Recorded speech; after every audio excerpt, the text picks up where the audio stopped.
Good morning, class. Welcome to the economics lecture. Today we will going to start with our second pillar, which is industrial sector.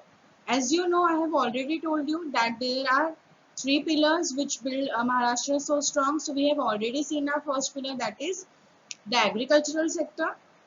Today we will going to start with our second pillar, that is industrial sector. Now the industrial sector played a major role to the development of the Maharashtra. Clear. Industrial sector is a very important sector for the development of any nation. So in Maharashtra, industrial development plays a major role for the development of the Maharashtra. See, Maharashtra is an industrial advanced state. Industrial sector plays a major role in the economic development of the Maharashtra. Why it's playing major role? Because industry has the potential to absorb excess labor from the farming sector. See what happened कि farming sector में अभी मैं जब हमने agricultural sector पढ़ा था, आई have already told you the size of the land is decreasing day by day. So what happening because of that? The more labor are getting unemployed because of that. क्योंकि labourers जितने भी farmers होते हैं जो farm में actually काम कर रहे हैं, क्योंकि फार्म का साइज छोटा हो गया, उतने फार्मर्स की जरूरत नहीं है, तो वो जो फार्मर्स जो अब फार्मिंग नहीं कर पा रहे हैं वो अनएम्प्लॉयड हो जाते हैं. तो industrial sector is one of the sector who has the power to absorb the potential labour from the farming sector towards the industrial sector. तो इंडस्ट्रियल सेक्टर क्या करता है, जो एक्स्ट्रा फार्मर होते हैं जिनको अब जॉब नहीं है, जो अब फार्मिंग नहीं कर रहे हैं, उनको इंडस्ट्रियल सेक्टर में वो लोग एम्प्लॉय कर सकते हैं. इतना पोटेंशियल एक इंडस्ट्रियल सेक्टर में होता है. Clear. It lead to diversification of market, generate higher income and higher productivity. Higher income होगा जो फार्मर्स आज तक जिनको अब लैंड नहीं मिल रही है जॉब करने के लिए, वो फार्मर्स काय में टर्न हो गए, लेबर्स में टर्न हो गए, इंडस्ट्री में काम कर रहे हैं. तो कहीं ना कहीं इनकम जनरेट होंगी, और इनकम जनरेट होंगी तो प्रोडक्टिविटी जनरेट होंगी. जितना ज्यादा लोग जॉब करेंगे उतने ज्यादा लोग इन्वेस्ट करेंगे. क्लियर. और जितना ज्यादा हम इन्वेस्ट करेंगे उतना ज्यादा कंपनीज प्रोडक्ट्स को प्रोड्यूस करेंगी, तो कहीं ना कहीं प्रोडक्टिविटी भी बढ़ जाती है. Clear class. So, as per the annual survey of industry of 2016-17, the industrial sector of Maharashtra is at the top position. Industrial sector जो महाराष्ट्र का is at the top position. वो top position पे है. क्यों? Because the share of an industrial sector in the net value added, जिसे हम NAV कहते हैं, is about 18%. Maharashtra has also been the first choice of domestic and for the foreign investor. अब हम net value added समझ लेते हैं. क्या होता है net value added? Is about 18%. इसका क्या मतलब है? इसका मतलब ये होता है student, as you can see in that picture, कि रॉ मटेरियल प्रोड्यूस होता है, फिर मैन्युफैक्चर होता है, फिर रिटेलर के पास जाता है, देन कंज्यूमर के पास. तो जब वो बना था तो वो बनने में लगा था, हम फॉर एग्जाम्पल लेते हैं 1 रुपीज लगे थे, वहां डॉलर में दिया है, हम रुपीज में लेते हैं. ठीक है, 1 रुपीज लगे थे. फिर जब वो मैन्युफैक्चरर रॉ मटेरियल लेके जब मैन्युफैक्चरर ने पूरा प्रोड्यूस करा, तो मैन्युफैक्चरर को प्रोड्यूस करने में लगा 1 रुपीज. मैन्युफैक्चरर ने ये रिटेलर को दिया 1.2 रुपीज में, है ना. 1.20 रुपीज में मैन्युफैक्चरर ने रिटेलर को दिया, और रिटेलर ने कंज्यूमर को दिया 1.50 रुपीज में. तो कहीं ना कहीं नेट वैल्यू ऐड हो रहा है प्रोड्यूस करने वाला. फॉर एग्जाम्पल मैं मैन्युफैक्चरर हूँ, मैंने ये मोबाइल बनाया है. ये मोबाइल मुझे पूरा मैन्युफैक्चर करने में लगा 10,000 रुपीज.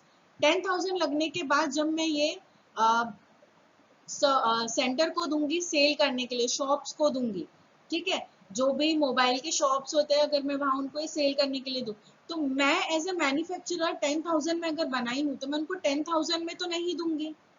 क्लियर है ये चीज? मैं उनको 10,000 में वो चीज दे दूंगी क्या? नहीं दूंगी. मैं क्या करूंगी, जब मैं ये मोबाइल शॉप वाले को बेचने के लिए दूंगी तो मैं ये 12,000 में दूंगी. मैंने बनाया कितने में? मैंने बनाया 10,000 में. मैं दे कितने में रही हूँ? 12,000 में. अब जो रिटेल शॉप वाला है, जो वो मोबाइल शॉप वाला है, वो कस्टमर को कम से कम ये मोबाइल बेचेगा 15,000 में. तो कहीं ना कहीं वैल्यू ऐड होते जा रही है, तो बिकॉज इंडस्ट्री जो है मैन्युफैक्चर करती है, तो मैन्युफैक्चरर रिटेलर को ज्यादा में बेचता है और रिटेलर कंज्यूमर को ज्यादा में बेचता है, तो कहीं ना कहीं नेट वैल्यू ऐड हो रही है उसमें। तो महाराष्ट्र टॉप पोजीशन में इसके लिए, because the share of industry in the net value added is about 18% in Maharashtra. Clear class? तो ऐसे हम नेट वैल्यू एडेड कैलकुलेट करते हैं। ये लॉजिक हम सबको पता होता है, बट हमें नहीं पता होता है कि उसे क्या कहते हैं। तो इसे कहते हैं नेट वैल्यू एडेड। क्लियर? सो अभी हमने एक और यहाँ पे देखा है, दो न्यू वर्ड्स आपने देखे यहाँ पे। First is domestic investment and second is foreign investment. So will see what does domestic investment means. So domestic investment means, or domestic investor.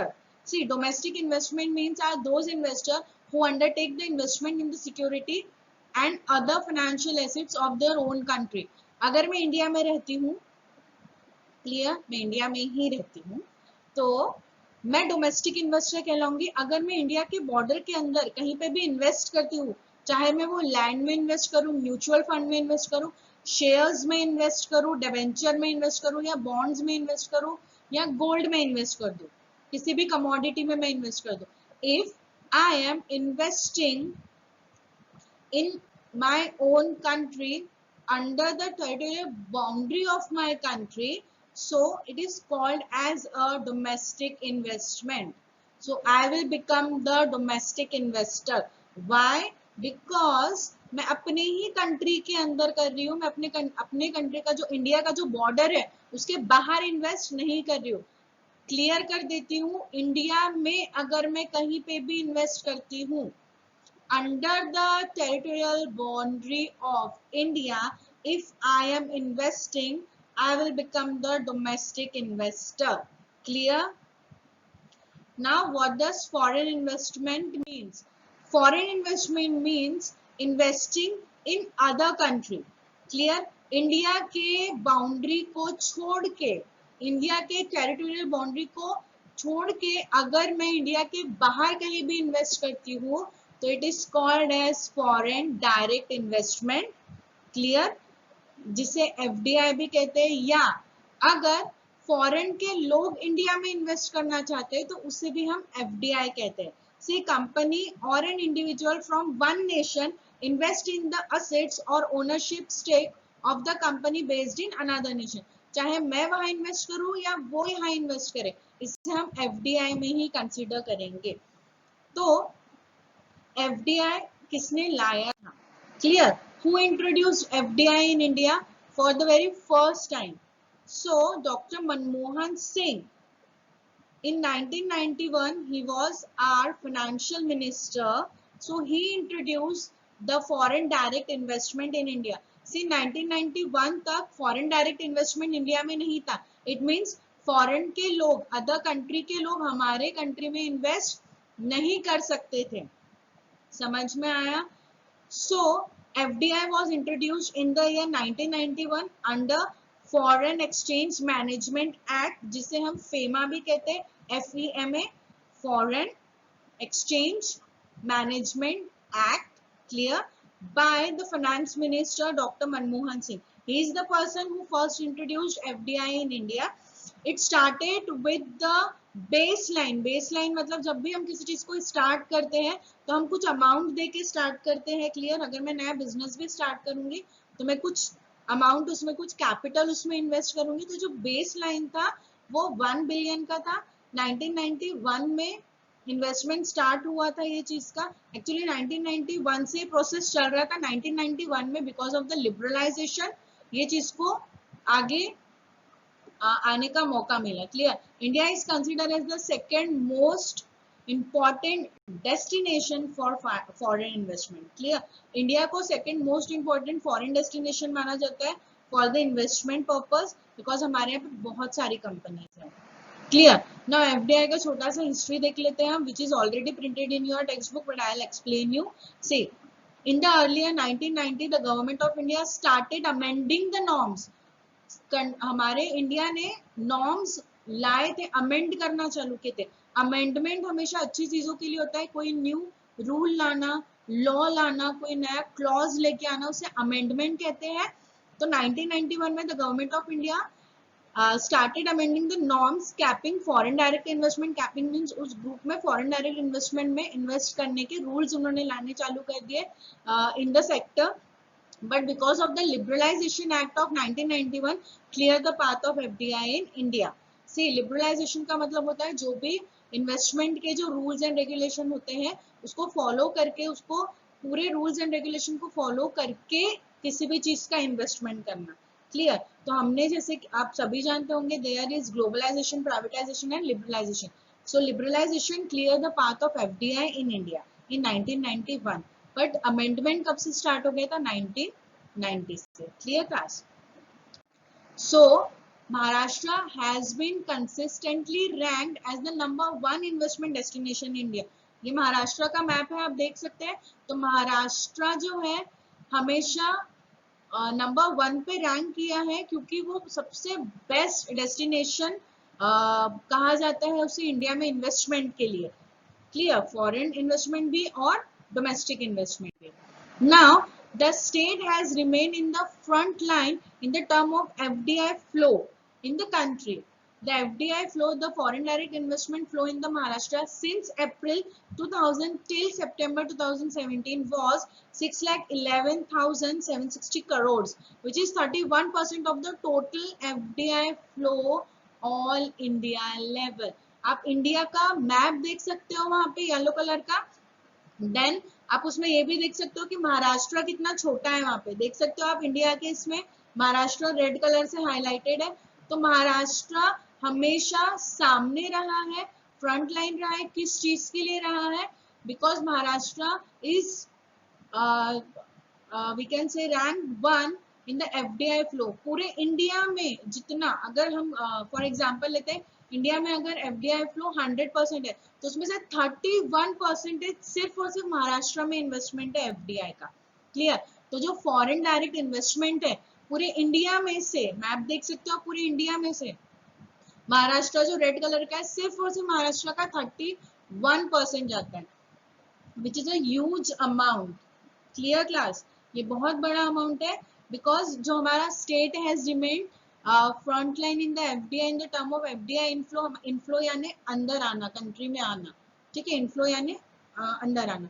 So Maharashtra has been rank top in that case because 31% सिर्फ और सिर्फ महाराष्ट्र में ही inflow है. So you can imagine कि कितना ज्यादा FDI या other country Maharashtra में इन्वेस्ट करती है. क्लियर?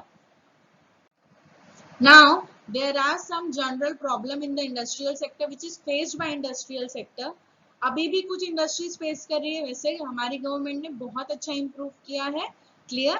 तो हम पहला प्रॉब्लम देखते हैं. First general problem which is faced by our industrial sector. So the first general problem which is faced by industrial sector is delay in the government procedure. See, industry need not wait for the statutory clearance. Industry को बहुत ज्यादा wait करना पड़ता है. Statutory clearance मतलब legal clearance के लिए. किसी भी कंपनी को स्टार्ट करने के लिए सारे रूल्स, सारे लीगल प्रोसीजर फॉलो करना पड़ता है. So industry required permission including the approval from under municipal state law, including license and building plan approval, measures that could be save a lot of time and cost for the industry. There are so many things, procedures जो industry को करना पड़ता है start होने के लिए कह सकते हैं. but अगर ये procedure थोड़ा जल्दी हो जाए तो क्या हो सकता है कि इंडस्ट्री थोड़ा ज्यादा जल्दी अच्छे से चालू हो जाए. ठीक है? इंडस्ट्रीज का ऐसा कहना है there should be some measure that could save the cost as well as the time of the industry. But as you can see that हम किसी भी इंडस्ट्री को ऐसे ही चालू होने नहीं दे सकते. हमें बिल्डिंग अप्रूवल देखना जरूरी है कि वहाँ पे सेफ्टी बना हुआ है क्या, वहाँ पे फायर एक्सटिंग्विश सेफ्टी है क्या, इमरजेंसी स्टेयरकेस है क्या, इंडस्ट्री एनवायरमेंट का पूरा ख्याल रख रही है क्या. So there are so many things that should be considered by the government. Government have made some rules and regulation that have to be followed by the industry. So because of that there is delay in the government procedure. Clear? Because industry को start होने में बहुत delay हो जाता है क्योंकि government का process थोड़ा slow है. Now the second problem is lack of opportunity for skill development. See, what study we are doing is totally theoretical, but when we want to work in an industry we need a practical knowledge also, and practical knowledge comes with the skill development. So there is lack of industrial faculty interaction, because of which the skill sets provided by the educational and training institute, जो industrial development के लिए training मिलना चाहिए, clear, वो interaction between the student and the trainee is very less. So what happen, जो भी training इनको मिलती है वो एजुकेशनल इंस्टीट्यूट से मिलती है, उस वजह से कहीं ना कहीं गैप रह जाती है. समझ में आया? अगर मैं इंजीनियर हूँ और मैं मैकेनिकल इंजीनियर हूँ, तो मैं मुझे चाहिए कि मुझे एक ट्रेनिंग सेंटर मिले जहां मैं अपना स्किल डेवलप कर सकूं. क्लियर, कि मैकेनिक में मैं अगर पर्टिकुलरली कार मैकेनिक हूँ तो कार में क्या फंक्शंस होते हैं, कौन से नट बोल होते हैं, क्या टाइट करना है, क्या लूज करना है, ये सारी चीजों का नॉलेज मुझे होना चाहिए. But there is a lack of industrial faculty interaction, clear, because of which the skill set provided, उस वजह से क्या होता है कि जो स्किल प्रोवाइडेड होता है वो एजुकेशनल और ट्रेनिंग इंस्टीट्यूट की वजह से होता है, which do not end up by suiting the employees requirement. Clear, job पे रखने के बाद भी 6 मंथ का प्रोविजनल टाइम देना चाहिए. In that time the person should be provided or should be given all kind of training and everything which he required for his job or for the basis which we have employed him. Clear? As a result, though the people may be skilled but they do not get the employment. See, लोगों को skill मिल जाता है, सब मिल जाता है, पर employment नहीं मिलता है, क्योंकि कहीं ना कहीं गैप बना हुआ है. जो प्रॉपर स्किल डेवलपमेंट होना चाहिए वो उन्हें नहीं मिली है. क्लियर? तो हमें इंडस्ट्री में जॉब करना है, so we need a skill, we need a training. So there is a lack of opportunity for the skill development, क्योंकि कहीं ना कहीं गैप रह जाता है ट्रेनिंग एंड एम्प्लॉयमेंट के बीच में. Clear? Then lack of updated technology. See, we have technology, but not an updated technology. Clear? Why? Because they are costly. Because not every company or industry have the capacity to buy that or to provide that to their laborers. Clear? See, ऐसा नहीं कहा गया है कि हमारा technology नहीं है. We have technology, but we have lack of updated technology. Clear? अगर ज्यादा टेक्नोलॉजी आ गई तो कहीं ना कहीं लेबरर्स को अनएम्प्लॉयमेंट फेस करना पड़ेगा. जहां एक पर्टिकुलर काम के लिए 20 लेबर्स लग रहे थे, अगर एक मशीन ही 10 लेबर्स का काम करे तो 10 labours will be unemployed. Clear? तो ये सारी चीजें भी ध्यान में रख के कहीं ना कहीं हमारे यहाँ पे अपडेटेड टेक्नोलॉजी नहीं आ पाती है कि so many people will going to face the unemployment, but still we need updated technology. In some field, in some industry, the technology plays an important role. Clear? So there is a lack of updated technology, which actual the general problem faced by the industrial sector. Now the fourth problem is lack of infrastructure facility. Now infrastructure facilities means what kind of problem faced by the industrial sector? The first problem is transportation facility. Industries जो होती है वो हमारे area से हमेशा दूर होती है. क्लियर? तो अगर वहां पे कुछ मैन्युफैक्चरर हो रहा है, if they are manufacturing something, so they need a proper transportation to supply that product in the market. So transportation facility, we don't have a good transportation facility. Then communication facilities, it means इतना दूर होता है कि वहाँ पे towers नहीं होता है, we can't communicate with them properly. They even can't communicate with that in the people who are living in the area where the network is good. So आपने देखा होगा बहुत सी बार शॉप्स में या रिटेल शॉप में कुछ लोग आते हैं बुक्स एंड डायरी लेके और उनका रिक्वायरमेंट पूछ के लेके जाते हैं, और देन वो इंडस्ट्री को जाके बताते हैं कि this area have so this kind of requirement, और फिर वो लोग प्रोडक्ट्स जो है सप्लाई करते हैं. तो ये कहीं ना कहीं कम्युनिकेशन फैसिलिटी में लैकिंग होने की वजह से. देन इलेक्ट्रिसिटी जनरेशन, कहीं ना कहीं इलेक्ट्रिक बराबर प्रोवाइड नहीं होती है. क्लियर? तो इंडस्ट्री को तो सबसे ज्यादा इलेक्ट्रिक लगता है, सबसे ज्यादा वाटर सप्लाई लगता है, तो इंफ्रास्ट्रक्चर फैसिलिटी में ये भी चीजें इंक्लूड होती है. Then distribution of facility proper नहीं होता है, इट मीन्स मार्केट तक प्रॉपर डिस्ट्रीब्यूट नहीं होती है चीजें या उन तक. देन बैंकिंग फैसिलिटी भी प्रॉपर नहीं होता है, ये भी कहीं ना कहीं हम इंफ्रास्ट्रक्चर में कंसिडर करेंगे. बिकॉज अगर एक इंडस्ट्रियल सेक्टर को अपना बिल्डिंग इम्प्रूव करना है, उन्हें उनके एक जो उनका बिल्डिंग है उन्हें लगता है ये सफिशिएंट नहीं है, we want to construct another building, so bank facility properly नहीं होता है, देन क्रेडिट फैसिलिटी भी प्रॉपर नहीं मिलता है उन लोगों को, बिकॉज कहीं ना कहीं उन्हें क्रेडिट नहीं मिल पाता है, लोन्स वगैरह नहीं मिल पाते, तो वो अपना इंफ्रास्ट्रक्चर क्रिएट नहीं कर पाते हैं। Clear class? Then the fifth point is lack of motivation to the new entrepreneur. Now, new entrepreneur, the word entrepreneur means the person who owns business. अगर मैं as a person कोई नया business start करती हूँ, for example, मैं glycerin की company start करती हूँ, glycerin everyone, I think everyone know what does glycerin means, तो मैं ग्लिसरीन की कंपनी अगर स्टार्ट करती हूँ तो कहीं ना कहीं मुझे डेली बेसिस पे मोटिवेशन लगेगा अपने बिजनेस को चलाने के लिए। तो अगर एज अ पर्सन पूरा बिजनेस मैं स्टार्ट करती हूँ, बिल्डिंग मेरा, कंस्ट्रक्शन मेरा, कैपिटल मेरा, सब कुछ मेरा, तो उस इंसान को एंटरप्रेन्योर कहते हैं। जो पर्सन नया आइडिया लाके फर्स्ट इनिशिएटिव लेता है, देन इनोवेटिव आइडियाज के थ्रू एक बिजनेस स्टार्ट करता है, सो ऐसे पर्सन को हम क्या कहते हैं? एंटरप्रेन्योर कहते हैं। Clear? Done? So lack of motivation to the new entrepreneur, हमें न्यू एंटरप्रेन्योर्स को मोटिवेट करना चाहिए, बट इंडस्ट्रियल सेक्टर में कहीं ना कहीं क्या हो रहा है? There is lack of motivation to the entrepreneur, and entrepreneur needs a motivation in the running business on a daily basis to sustain the company और industry in long term. Sustain करना यानी कंपनी को जिंदा रखना पड़ता है। Clear? तो industry को आगे तक चलाने के लिए, कंपनी को आगे तक चलाने के लिए डेली बेसिस पे एक एंटरप्रेन्योर को मोटिवेशन लगता है। Motivation is a key to the success of the entrepreneur, but most entrepreneurs, because of lack of motivation to move forward, as they may face the failures and obstacle to their way to success. So this is a job of a government to motivate the new entrepreneur that आप काम करो, we are behind you, but ये कहीं ना कहीं हमारे यहाँ नहीं हो रहा है। क्लियर? हमारे यहाँ पे रिसर्च एंड डेवलपमेंट को इतना फोकस नहीं किया जा रहा है, so because of that new entrepreneur बाहर नहीं आ पा रहे हैं। Everyone have a fear of a failure, है ना, सबको डर होता है फेल्यूर का, so because of that new entrepreneurs खुल के बाहर नहीं आ पाते हैं। Clear? Lack of development program. See, there is lack of development program because of two reasons. First is government intervention and third is political intervention. Now, how does government interfere in the development program? See, the analytical case of industrial policy is based on the idea that there is market failure. Clear? कोई भी industry start करता है तो कहीं ना कहीं ये डर रहता है कि मार्केट फेलियर उन्हें फेस करना पड़ेगा। इनिशियली ये होता है। See, I have already told you, somewhere is our government also responsible for the problems which are faced by the industry.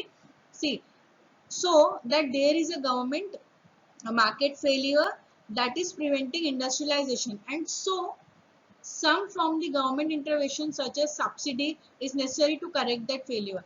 Government का ऐसा मानना है कि सब्सिडी लेने से कहीं ना कहीं हम वो फेलियर को कवर अप कर सकते हैं, बट ये कहीं ना कहीं गवर्नमेंट का इंटरफेरेंस है जो भी डेवलपमेंट प्रोग्राम के बीच में आ रहा है। क्लियर? गवर्नमेंट को न्यू न्यू पॉलिसीज निकालना चाहिए इंडस्ट्रियल डेवलपमेंट के लिए। Done? Then political intervention, a common issue that the industrial policy are too easily captured by the political powerful group who then manipulate it for their own purpose rather than for the structural transformation. कहीं ना कहीं political intervention हो रहा है, क्योंकि जो भी development plan या प्रोग्राम गवर्नमेंट बनाती है तो कहीं ना कहीं गवर्नमेंट का इंटरफेरेंस हो जाता है, because government feel that there is a market failure or subsidy, taking the subsidy from the industries or taking the subsidies will cover up this failure. Then political intervention, जो भी development programme बनते हैं कहीं ना कहीं powerful political party manipulate that program, manipulate that industry and use them for their own benefits. So कहीं ना कहीं lack of development program है हमारे यहाँ पे, because of such kind of intervention हमारे यहाँ पे development properly नहीं हो रहा है, still we are in a developing, we have not developed yet. Clear? So why? Because of the such kind of intervention interference which the industrial sector faced. Clear class? Seventh point is regional imbalance. Now regional imbalance means one state is better than the another state. Clear? दोनों दोनों state ने साथ में developing process start की थी, पर एक state जो है वो ज्यादा डेवलप्ड है और दूसरा स्टेट ज्यादा डेवलप्ड नहीं है. The difference in the see what kind of regional imbalance one country or one state can face. First is difference in the natural condition. Second is availability of the raw material, low economic growth, low per capita of income, and poverty.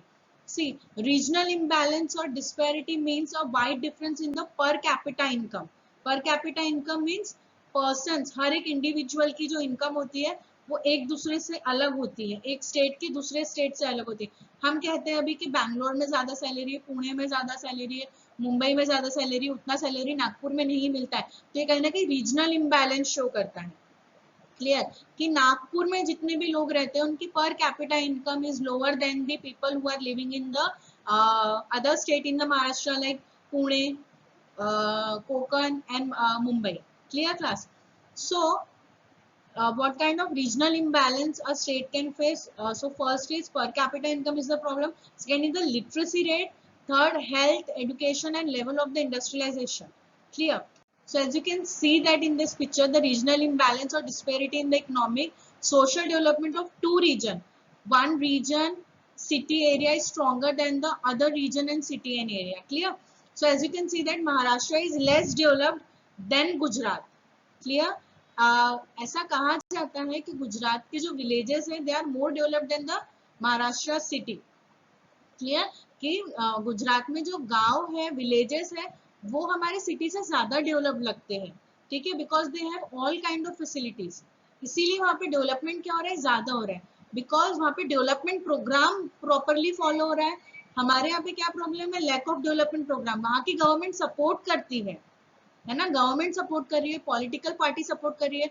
जो main to reason है हमारे यहाँ पे interference का, वो गुजरात में सब supportive play role करते हैं. इस वजह से Maharashtra is less developed than Gujarat. तो कहीं ना कहीं ये रीजनल इम्बैलेंस शो करता है.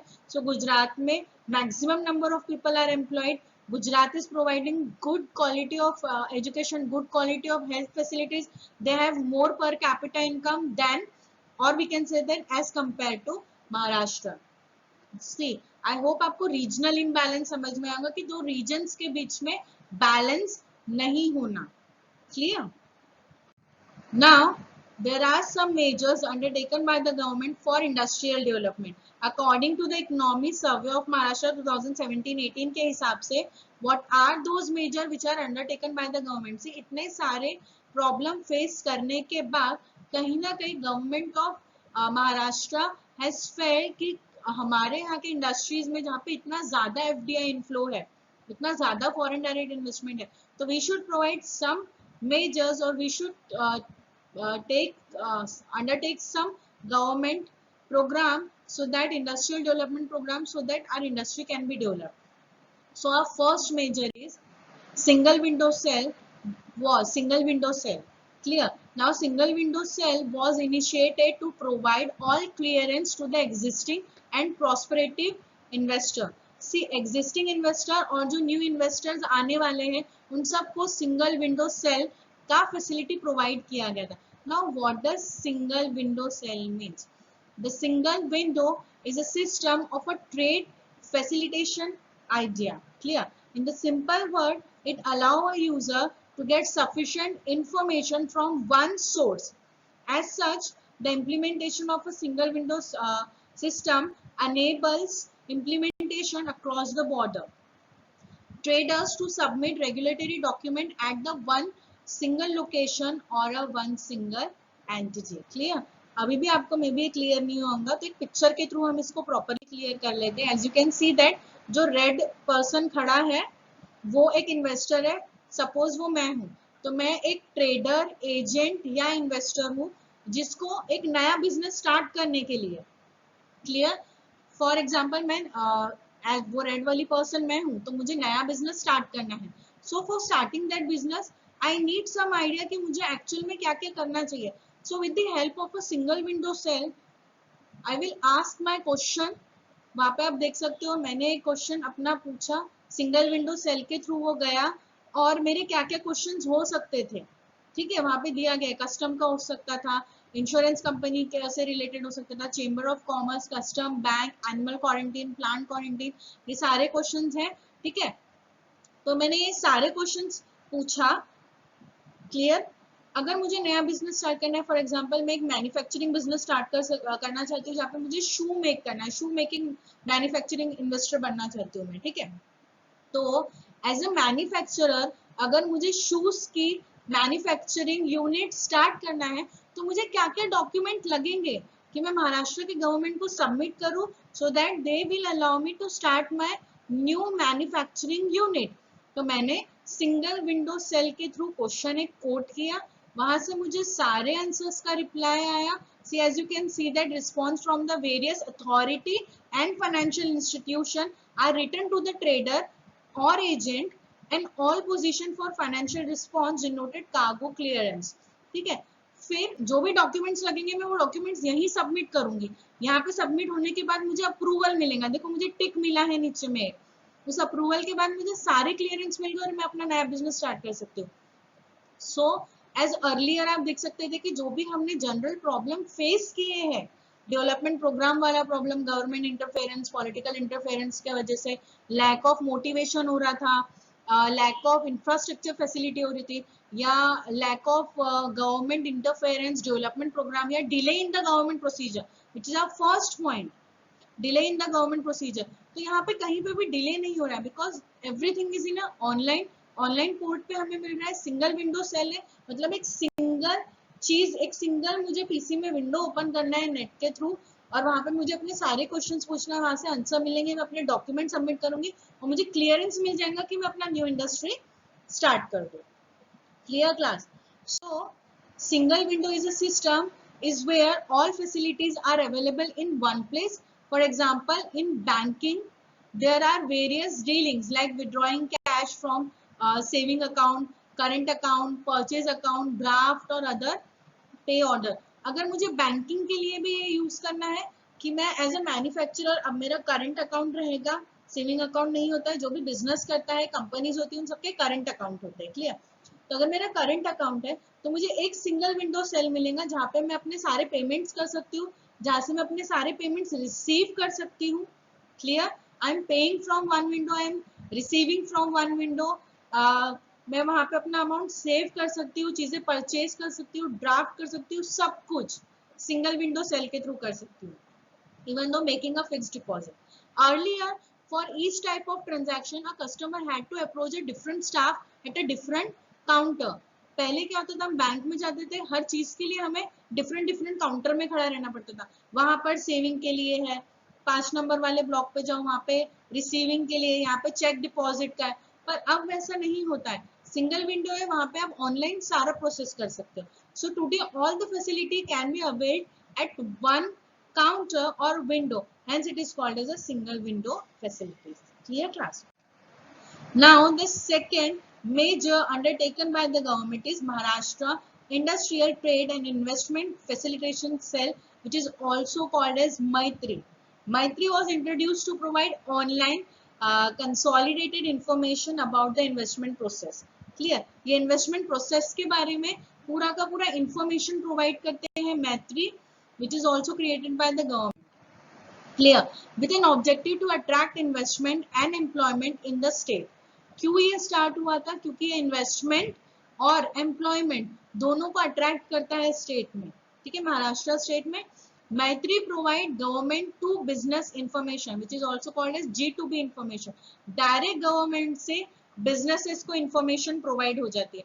जो भी इंफॉर्मेशन एक बिजनेस पर्सन को या बिजनेस मैन को लगती है, वो डायरेक्ट मैत्री हमें गवर्नमेंट से प्रोवाइड कर देती है। Clear?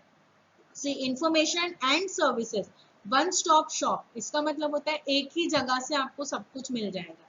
Clear? For the existing and for the prospective investor, इसका मतलब जो लोग ऑलरेडी इन्वेस्ट कर रहे हैं या जिनको आगे जाके किसी भी चीज में इन्वेस्ट करना है, उन सबको एक ही जगह से consolidated information मिल जाएंगे about the investment process with regard to expanding their existing unit or to set up a new business unit in the state. Clear? Existing unit को, जिनको ऑलरेडी बिजनेस चल रहा है, अगर उनको कोई इन्फॉर्मेशन चाहिए तो वो भी ले सकते हो, जिनको नया बिजनेस स्टार्ट करना है वो भी मैत्री के थ्रू इन्फॉर्मेशन ले सकते हैं। अब जो जिनको नया बिजनेस स्टार्ट करना है वो कहीं ना कहीं एम्प्लॉयमेंट जनरेट करेंगे, वो नए लोगों को जॉब पे रखेंगे। So the main objective of the Maitri is to improve the investment and to increase the employment in the state. With the mission, मैत्री have some mission. What is it mission? ठीक है, हर किसी का एक मिशन होता है, एक विजन होता है। तो मैत्री is also having a mission which is Maharashtra Investment and Trade Agency is a body with aim to promote investment into Maharashtra. क्या aim है उनका? Is to promote investment in Maharashtra and facilitate business partnership.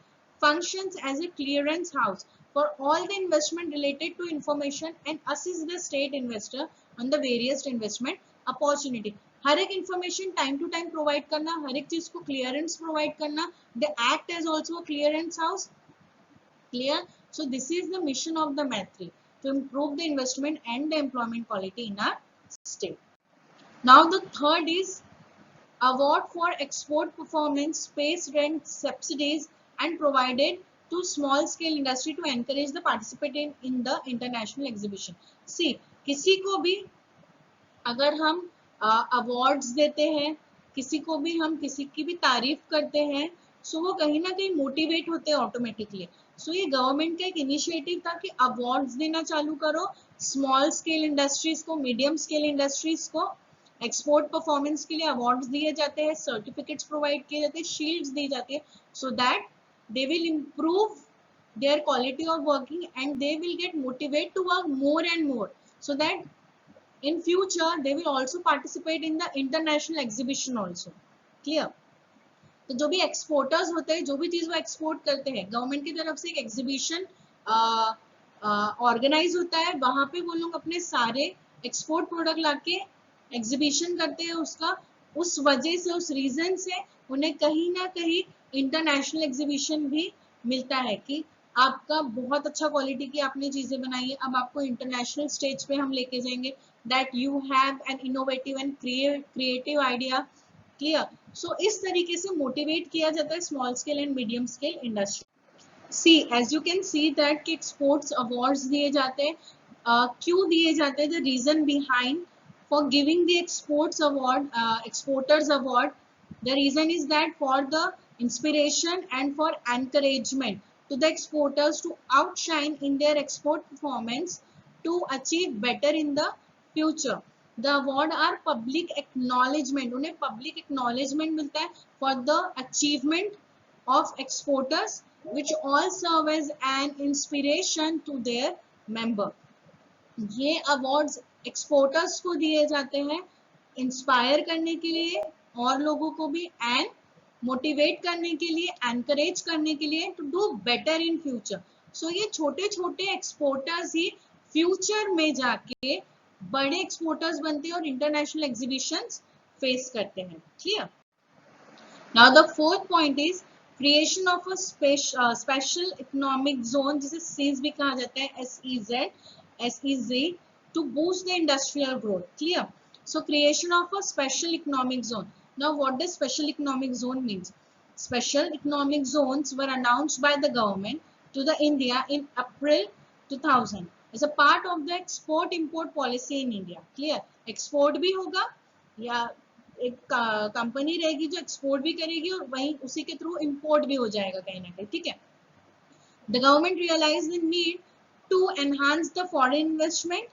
Somewhere government has realized that we need to enhance the foreign investment to promote our export from the country, and need at the same time to provide a level paying to the domestic entrepreneurs, ठीक है, enterprises, while ensuring manufacture to be comparatively global. ठीक है?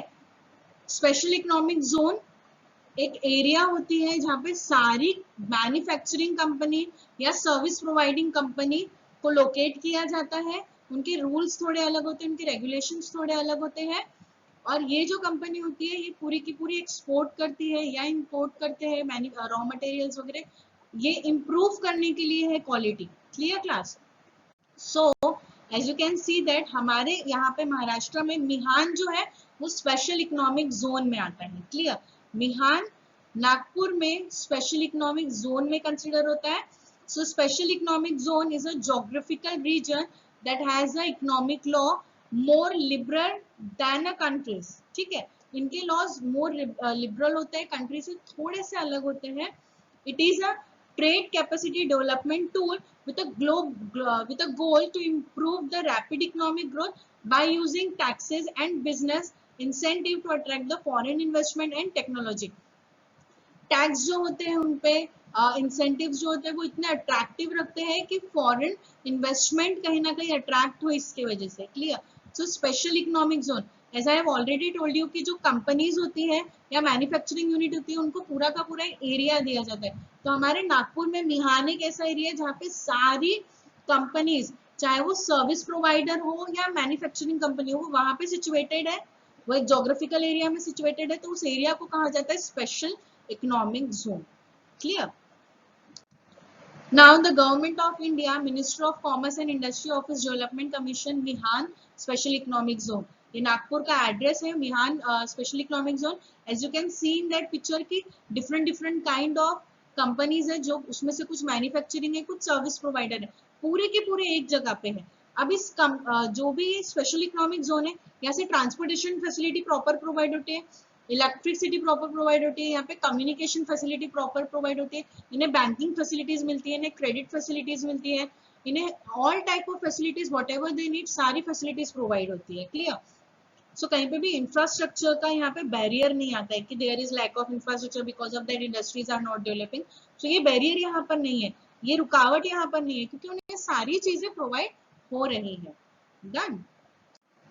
सो now our fifth point is Maharashtra state industrial cluster development program. Cluster का मतलब बता दो, group of people doing same kind of work. ठीक है, तो यहाँ पे क्लस्टर डेवलपमेंट का मतलब क्या है, group of people doing same kind of work, और we can say that not identically same but comparatively same. Clear.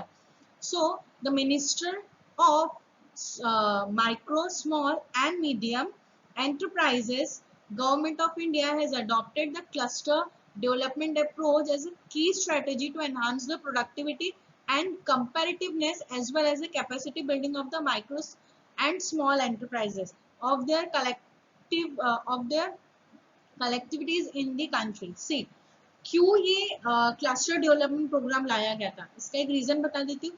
As micro, small and medium, ये जो एंटरप्राइजेस है, फॉर एग्जांपल मैं और आप जैसे 4 स्टूडेंट्स, ठीक है, मैं और आप जैसे 4 स्टूडेंट, हम 5 लोग सेम प्रोडक्ट प्रोड्यूस कर रहे हैं. हम सब लोग क्या प्रोड्यूस कर रहे हैं, हम सब लोग प्रोड्यूस कर रहे हैं पेंसिल्स, हम सबकी पेंसिल्स की कंपनी है. क्लियर. या हाँ, एग्जाम्पल पेंसिल की ही कंपनी ले लेते हैं, तो हम सब पेंसिल की कंपनी है हमारी. पर क्योंकि हम स्मॉल है, हमारा एंटरप्राइज कैसा है, कहीं ना कहीं स्मॉल एंटरप्राइज है, तो हम इतना ज्यादा एक्सपोर्ट नहीं कर पा रहे, हम इतना ज्यादा डेवलप नहीं कर पा रहे, हम इतना ज्यादा अर्न नहीं कर पा रहे.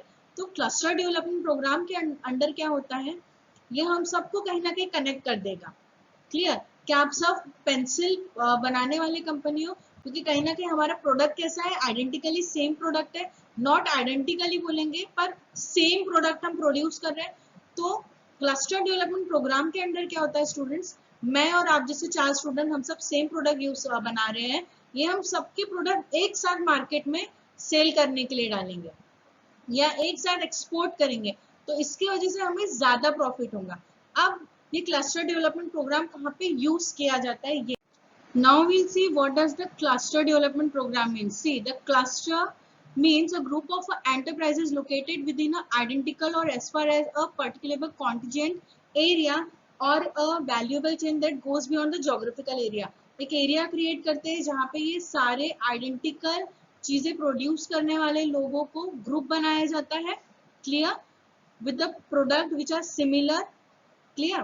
प्रोडक्ट जो होते हैं वो सिमिलर होते हैं और जो सर्विसेज होती है वो भी सिमिलर होती है. ठीक है. Which can be link together by a common physical infrastructure facility that help the address their common challenges. अब इसके थ्रू क्या होता है, जो भी कॉमन चैलेंजेस ये सारे के सारे बिजनेस पर्सन या इंडस्ट्री फेस करती है, उन सबको एक ही जगह सॉल्व कर सकते हैं. डन. तो क्लस्टर डेवलपमेंट प्रोग्राम कहीं ना कहीं problem solving and more for doing more export purposes के लिए स्टार्ट किया गया था. डन. सो क्लस्टर का इनिशियल कैरेक्टरिस्टिक्स क्या है ये हम देख लेते हैं. So small, micro or medium enterprises under the cluster development, the essential characteristics of enterprises in a cluster are similarity or compatibility in the method of production, quality control, tasting and energy consumption, population control, etc. इनका first characteristics है. Then similar level of technology and marketing strategy and practices which they are doing. All the things which you can see here are similar. Why? Because cluster means a group of people come together for doing a identical work. Clear? So इसलिए ये start किया गया था. Similar challenges for communication among the member of a cluster, common market and need for scale development. So whatever things are happening here are, as we can say, that similar common challenges and opportunity that the clusters face. Done. Then micro and small cluster development program का actual objective क्या होता है? Cluster approaches is a key strategy for enhancing the productivity and competitiveness of the small enterprises. कहीं ना कहीं small enterprises उतना ज़्यादा develop नहीं हो पाते, तो cluster development इन सारे small enterprises को एक geographical area में लाके क्रिएट करते हैं एक जोग्राफिकल एरिया में. देन उनका ऑब्जेक्टिव होता है मोर प्रोडक्टिविटी एंड कंपैरेटिवनेस. ठीक है. Facilitate economy of scale in the term of development of resources and for integrated and focused development in the small enterprises and the medium enterprises. I hope students you have all understand what does our industrial sector means, what is how industry is playing an important role in the development of the Maharashtra, even though what are the problem they are facing, general problem, and how the government have undertaken the measures to solve this general problem. So here we are end up with our second pillar which build Maharashtra so strong is industrial development. In next we will going to see our third pillar. Thank you so much, class.